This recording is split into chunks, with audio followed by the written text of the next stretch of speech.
Hey, Brandon here, host of the Devy Deep Dive podcast and creator of the Devy Dashboard. Welcome to my channel and thanks for tuning in. Yet another rookie profile film for you. Today we are going to discuss Mr. Tyler Badie, running back from Missouri, a guy who's been getting some little bit of draft buzz lately, but a guy that, I want to dig into his film. So if you enjoy this profile film and the many others I've already posted on this channel, please hit that subscribe button. I got a ton of great content coming up, everything from Devy to Dynasty. But for the next few months, I am going to be putting out a ton of these rookie profile films, getting you ready for your rookie drafts, all right? So Tyler Badie, all right, we're going to take a look today at his film. We're going to have a guest pop in here. Mr. Britt Sanders is going to talk a little bit about his analytical profile. But nonetheless, man, Tyler Badie blew up this year. He is a senior. He is a three-star prospect. And, he is the first college football player since Jonathan Taylor to have 5 200-plus yard games in college football, and he did that in the SEC. Now, he hasn't been productive his first 3 years in college, but this senior year, he broke out that, Larry Roundtree went to the NFL last year. He was given the ideal, backfield, the role. He was the bell cow, man, and he was certainly productive. So he is on the radar in NFL draft circles, and I want to dig into his film a little bit, give you guys a detailed breakdown of what he looks like on film, and then Britt will talk here shortly about his analytical profile. We have the Senior Bowl coming up this weekend, which should be really cool to see what we see on that, is another clue as to if Tyler Badie is going to make it to our dynasty rosters. But we got, a lot of smaller backs in this class. Kyron Williams is a guy high up on a lot of guys' lists. He's almost the same size. I mean, Tyler Badie's 5'8", 194. Williams is, 5'9", 199, so he's not that far of a little bit bigger, but you got, Ely from Ole Miss, who's 5'8", 190. You have Cook, right? The running back out of Georgia, a lot of guys are excited about. He's 5'11", 190. So, we got to take a look at these smaller backs because there is a role in the NFL for these backs, and these NFL scouts and teams are going to be faced with the decision when they get to the third round if they're going to go for a bigger back in the draft who might not have the explosiveness and the ability to participate in the passing game, or are they going to take a shot with one of these younger guys, right? So we're going to dig into the film of all of these guys eventually on this YouTube channel. So again, please subscribe. But let's get right down to it with Tyler Badie. Like I said, you're looking here at his stats. Wasn't really productive for the first 3 years at Missouri, but in 2021, he blew up. They fed him the rock with 268 attempts. Went over 1,600 yards, averaging 6 yards a carry, 14 touchdowns, and he did this all in the SEC. Let's not, forget. So it is the premier conference, obviously, in college football when you're looking at NFL draft, right? So his rushing, well, let's take a look at his market share. We've got a 68% rushing market share, so he was the lead guy by far. They fed him the rock. He was the guy. Receiving targets, 10%, which isn't bad at all. He caught 54 balls in 2021, so he's he could be a great PPR option on our dynasty rosters here coming up this fall. Offensive yards, he was 36%. He was productive, man. 1,600 yards on the ground. I don't have the stats that he received here. I should, but I don't. But I think he had another 300 or 400 in the air as well. So he, from an offensive yard for the offensive yards, man, he was a key component. Over a third of the offense came through this kid. Touchdowns, 42%. He hit almost 50% of the touchdowns from Missouri he had a hand in. So some PFF stats, some really good stuff to put into context, right? He had runs of 15-plus runs. That's 22. He had the same exact many explosive runs as Breece Hall. Breece Hall had 22. Kenneth Walker had 30, to put that into perspective. Yards after contact, 3.38. Not great. Again, the leader of college football of the players heading to the NFL draft was Kenneth Walker with 4.46. Kyron Williams, a similar back, was 3.71. So, about a half-yard difference, but to put that in context, pretty good. Missed tackles, 57. He was ranked 8th in the running backs headed to the NFL as far as that stat of missed tackles. Tyler Algier had 76. Brian Robbins had 79. So he didn't have a lot of missed tackles, but he's a smaller frame guy, so he doesn't have that elite contact balance and strength, given his size, to miss tackles so much. But he does have some elusiveness to his games, and we're going to see that in his film coming up. In his gap zone, I like to look at this because I know NFL scouts really look at the utility of these players and how they scheme fit to the NFL rosters. So in gap, he had 94 and zone 174. And a lot of the film we're going to watch, especially in the vision and stuff, in the first trait we're going to look at, you can see a lot of zone concepts being used. Then he excelled in those in that scheme playing in 2021. So, all right, let's head over to Britt Sanders. He's going to give us his quick analytical profile on Tyler Badie. Hey, Brandon. Thanks for letting me talk about Tyler Badie. I'm excited about Tyler. When we talk about players that return their senior season, you want to have a senior year like Tyler had. His senior year, quite honestly, saved his entire profile. Now, he did have a sophomore year breakout, and since he plays in the SEC, that would adjust his breakout age or year to be a freshman, which is really good and bodes well for him translating to the NFL. He also has a career dominator rating of 31.53 and a career weighted dominator rating of 28.87. Now, when we're looking at efficiency, yards per team attempt, his breakout year, he had a yards per team attempt of 0.95, not very good. His career average yards per team attempt is 1.09. Again, not where we want to see it, which kind of shows how much he struggled the first 2 years. But his last season, his senior year, he had a yards per team attempt of 2.12, which is well above the threshold and shows that he really made that step in his senior year. Now, he's also a dynamic pass catcher. His breakout target share, when he broke out, was 11.17%. His career average target share was 10.21%, and his senior season target share was 15.07%. So when we're looking at target shares for running backs, we're usually looking in single digits. If I have a running back that's able to break that double digit on a career average, I'm really excited for him, and he's going to need that because what he's lacking right now is size. He's currently under 205 pounds, and that's the threshold I'm really looking for running backs that I'm going to be stockpiling on my team. And until Tyler Badie is able to show that he's going to be and have that requisite size, it's going to be really hard to kind of take him in the higher rounds. Luckily, I'm going to guess you probably aren't going to have to do so. I have his weight adjusted speed score at 96.32. And although he's not 205, he does have a very nice BMI of 29.49. Overall, I'm pretty excited for Tyler Badie. I was impressed when I was looking through his profile, and I'm looking to grab him up around that late second, early third turn in your rookie drafts. Great stuff as usual, Britt. Appreciate that analytical profile breakdown. There's certainly a piece that we need to be looking at as we continue to scout these players. So let's go through his strengths and weaknesses real quick before we get to the film room. His strengths and weaknesses, like I said, he caught 54 balls in 2021. So, I mean, could be a PPR guy. He is going to be a third down back in the NFL. Tyler Badie is not going to be a guy who's going to be fed the rock on a regular basis. He's going to be a complementary role. But nonetheless, that is, if Tyler Badie wasn't used in the passing game, we probably really wouldn't be talking about him really getting any kind of draft capital. But the fact that he can excel, that we're going to see here shortly, 54 balls, that's a hell of a lot of catches for a running back coming out of the backfield. His senior production profile, it can't be ignored. He was given the opportunity to run the rock, given the opportunity in the SEC to be the bell cow, and he stepped up to the challenge. So, I mean, that is something we got to take a look at. And he's durable, man. This year, he didn't miss any games. He was tough. I mean, he didn't, get nicked up or anything. So even given his small stature of size, he is a durable and a very compact-looking player. All right, so his weaknesses, he's under 200 pounds, man. As we know in the NFL, under 200 pounds, is not really great. But there are exceptions to the rule. Not many, but, Michael Carter is not. He was 5'8" going into the NFL draft. He got drafted by the Jets and got some sort of role. So there's a lot of teams in the NFL, man, that are looking for backs in the NFL. Day 3 guys can pop and sometimes can be productive on the field. We're going to see here, very quickly, his vision, I think, is something that could possibly hold him back. We're going to take a look at that in the film room here shortly, and his pass protection, given his size as well, is, from what I saw on film, wasn't great again. But he's going to have to learn to put his head down and stick some of these linebackers and get better in pass protection if he wants to make it regularly on the NFL field. Kenny Gainwell, an Eagle fan, live in Philadelphia. It's one of the reasons he is not on the field very much for Philadelphia because of that pass protection. So that's something he's going to have to work on. All right, let's get right to the film room, man. Let's break down this film.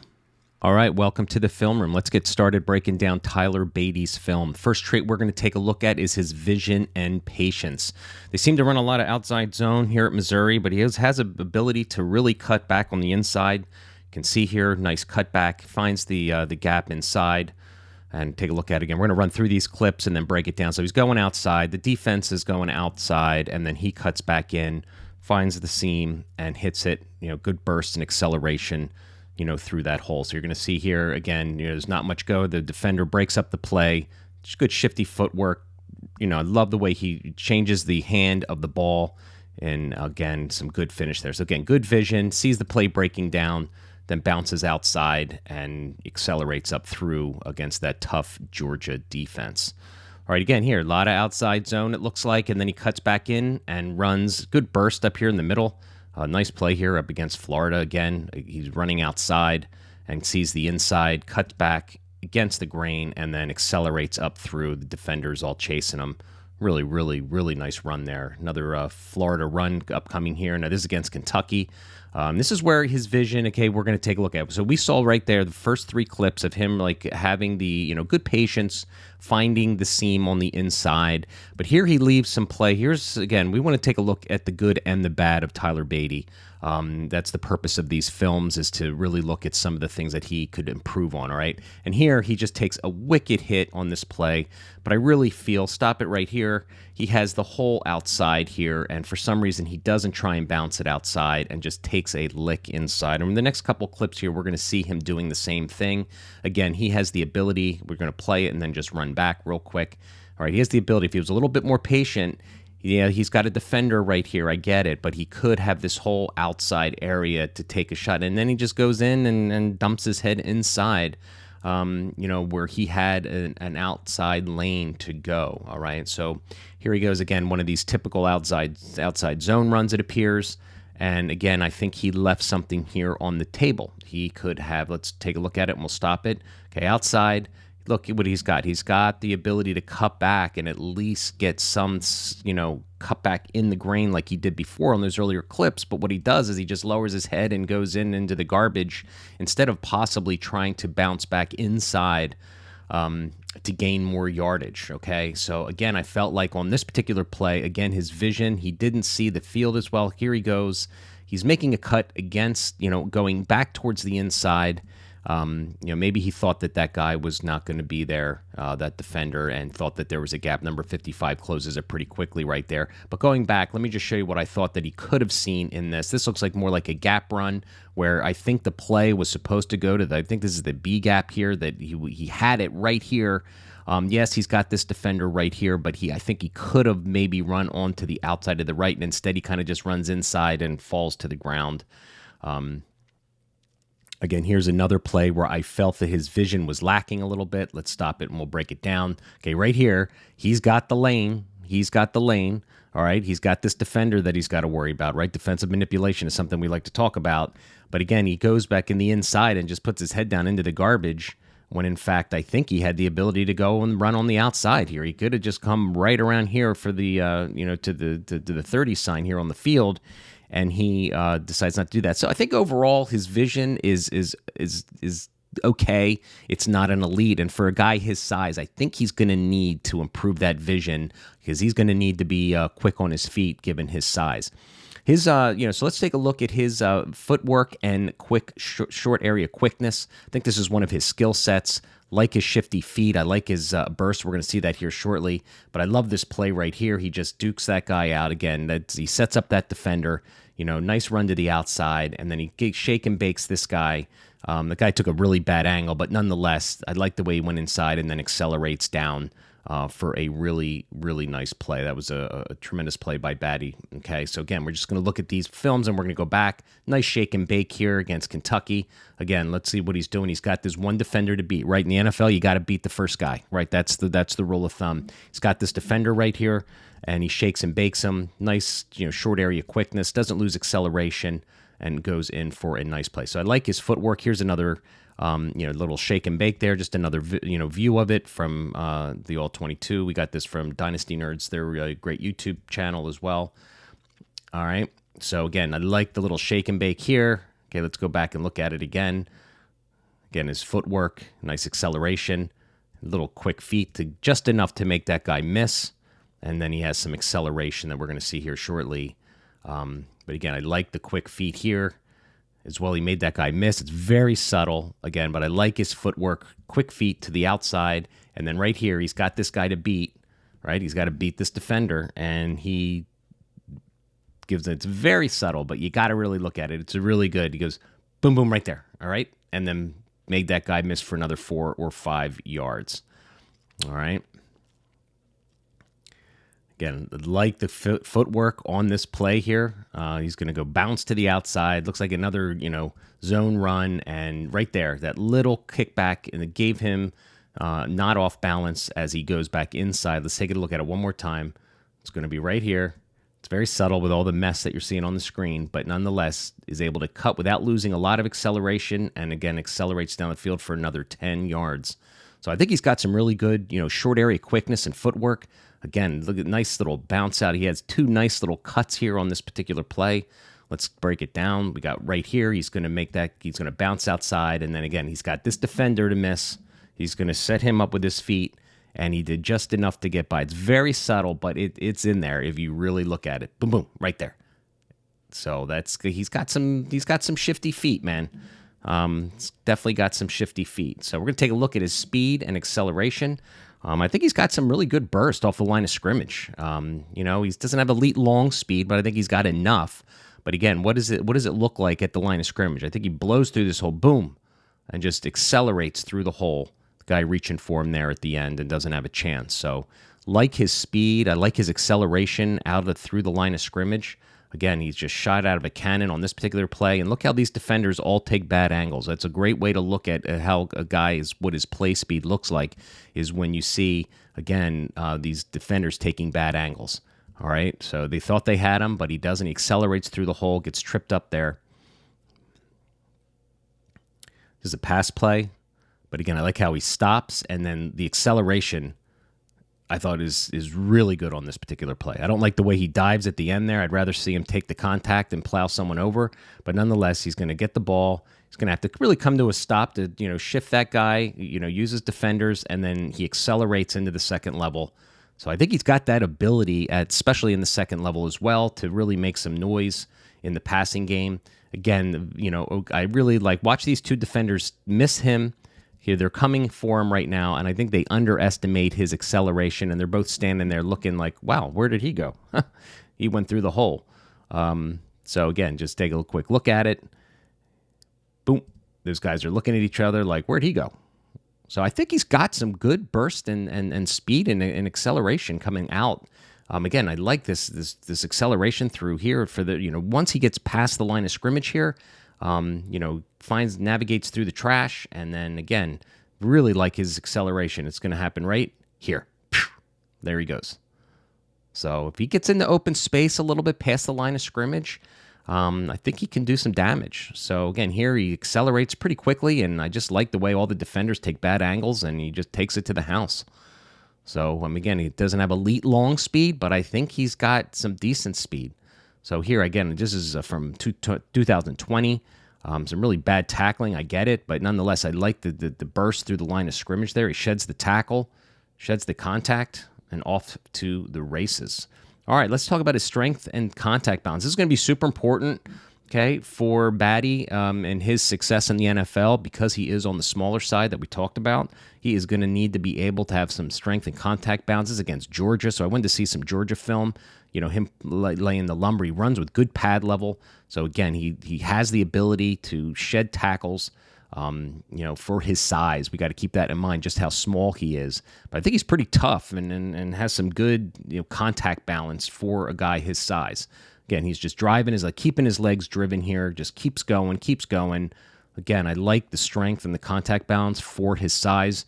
This is a great play here against North Texas. Again, good pad level, taking the hit, keeps his leg driving, doesn't give up on the play, more shedding, more tackles, and then he's off to the races, again, showing that decent speed. Not elite speed, but decent. All right, I'm just going to go through here.